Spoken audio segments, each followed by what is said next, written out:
there, BookTube. Welcome back to my channel. We are on day 4 of #DECAMORAMA. We're reading the Decameron by Giovanni Boccaccio. And on day 4, Philostrato has been chosen as king, and he declared that the story is of love that comes to an unhappy end. First story is told by Fiammetta, and it's about a prince who had a beautiful daughter that he loved so much he didn't want her to leave home. Eventually, he allowed her to get married, but her husband died, and she returned home. So he refused to let her get married again, and she decided to begin an affair with a commoner called Giscardo that she loved. When the father found out, he told the daughter how disgraceful she had acted, but she blamed him for keeping her locked up. So the father killed her lover and took his heart out, put it in a golden chalice, and sent it to his daughter.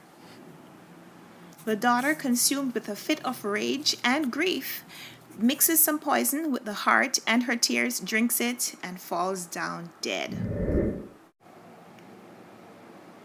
Next story is told by Pampania, and it's about a wicked man, a really wicked man, who becomes a friar, a holy friar, and tricks this married woman into sleeping with him. First, he tells her that because she is so beautiful, the angel Gabriel has been watching her, and he's fallen in love with her. And Gabriel wants to sleep with her, but because the angel can't sleep with her in his angelic form, he's going to take this wicked man turned friar's body and sleep with her. So here comes the angel inhabiting the friar's body. The friar and the beautiful stupid woman get into bed together until she finds out that's no angel. Next story is told by Loretta, and it's about a poor boy named Restegnon who falls in love with a rich girl named Ninetta. Ninetta has 2 older sisters who have rich boyfriends, so the boy convinces the other 2 boyfriends to pool all their resources, and all 3 couples can run away together. So they run away and they shack up. Restegnon, however, falls in love with someone else. And Ninetta, in a rage, in a fit of jealousy, she's like, oh no, and she kills Restegnon. So of course Ninetta gets arrested, and her sister goes to get her out. The Duke says, well, you got to give me something for that. So the sister and the Duke get into bed together. He frees Ninetta, her husband, her spouse, because they're not married. He's like, why is she home? So he kills his girlfriend and he runs away with Ninetta. So the second sister is left, she and her spouse. Now they get arrested because everybody thinks that they're the culprits. Next story is told by Elissa, and it's about a prince and a princess who fall in love with each other. But the princess is promised to marry someone else. So when the princess is en route to her wedding, the prince tries to kidnap her. But her protectors, instead of surrendering her, they kill her. And the prince gets arrested and he loses his head. Literally, he's beheaded. Next story is told by Philomena, and it's about these 3 brothers who refuse to allow their sister to get married. So she says, okay, no problem, and she starts an affair with a man named Lorenzo. When the brothers find out about it, they are so mad, they kill Lorenzo, and they bury his body. And when the woman hears about it, she is heartbroken, but Lorenzo appears to her in a dream and tells her where his body is. So she goes and finds the body, takes the head, and takes it home with her. She puts it in a flower pot and plants some basil on top of it, and she waters it with her tears. When her brothers find out about it, they come and steal the pot. Next, we have a story from Panfilo, and it's about a rich man's daughter who falls in love with a commoner, and they get married secretly in her garden and continue meeting in her garden every night.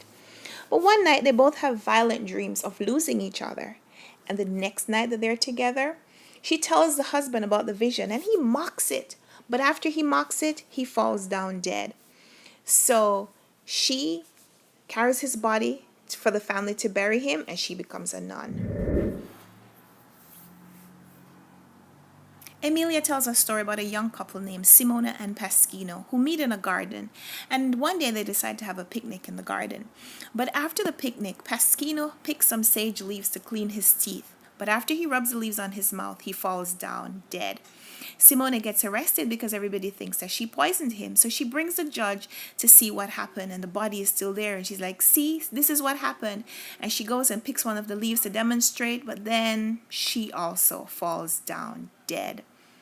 The judge decides to cut down the tree to prevent anyone else from dying. So he orders them to come and chop down the tree. And when they chop down the sage tree, it's discovered that under the tree, there's a big toad. And his venomous breath is what was killing everyone. The next story is about a young man named Girolamo who's in love with a girl named Silvestra, but his mother disapproves of the relationship, so she sends her son away for 2 years. When Girolamo returns, Silvestra is already married to someone else, so he sneaks into her house. She's in bed with her husband. Girolamo says, "Can I lie down next to you guys?" Her husband is asleep. She said no. So he says, "Come on, please, I'm cold." And he lies down and he wills himself dead. So Silvestra wakes up her husband. They sneak his body outside, and his mother has to plan a funeral. So at the funeral, Silvestra goes to see, did anybody find out? And when she sees Girolamo's body, she's so overcome with grief, she also falls down dead. And so they get buried together like the young lovers they once were.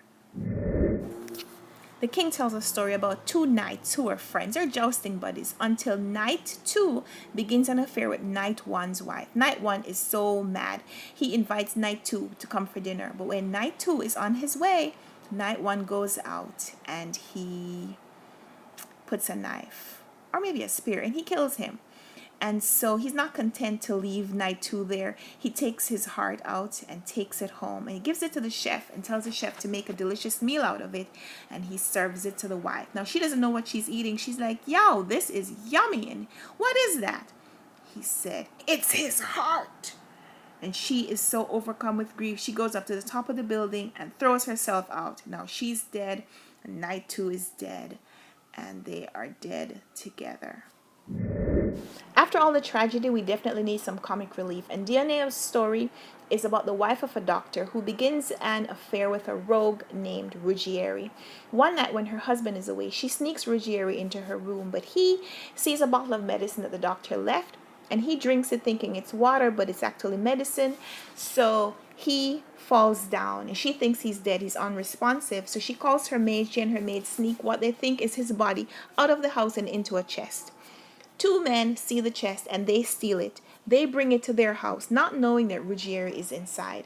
So they go to bed, they're sleeping, their wives are sleeping, and in the middle of the night, the medicine wears off. Ruggieri wakes up, he's trapped in his chest, he doesn't know what to do.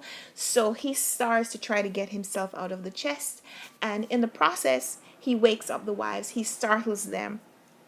They start screaming because they think that Ruggieri broke into their house, and Ruggieri is arrested and sentenced to death. However, because this story is different from the rest, Ruggieri, of course, doesn't die. When the maid hears what happened, she goes to explain to the judge. The judge has his way with the maid, and then Ruggieri is free, and he can continue his affair with the doctor's wife. And that's day 4. Day 5, Fiammetta will be queen and the characters will be chatting about lovers finding happiness. I hope you'll come back when I recap those stories. Leave me a comment if you're enjoying these as much as I am. And until next time, happy reading. Bye.